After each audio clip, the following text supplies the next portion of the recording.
Publié par la coalition congolaise, Publiez ce que vous payez, le rapport du suivi des investissements publics dans le secteur de la santé révèle une faible exécution du budget 2019. On s'interroge sur le fait qu'on a quand même à peu près 9 milliards qui ont été dépensés dans le cadre de ce budget 2019, mais sans pour autant qu'on ne fasse exactement le lien avec les réalisations. On va dire 77 projets qui ont été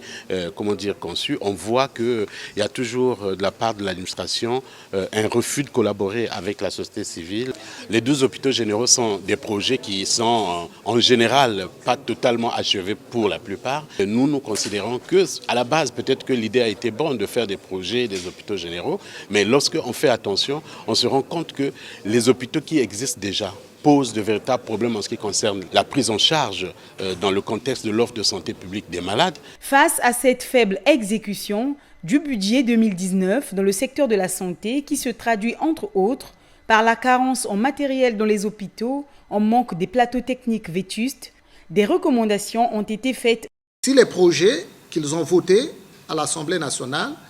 les projets qui existent dans leur circonscription, si ces projets sont mis en œuvre, je crois que les parlementaires peuvent également faire ce contrôle et dans un mois et demi, non pas un mois et demi, dans un mois, je crois que c'est le 15 octobre que démarre la session budgétaire,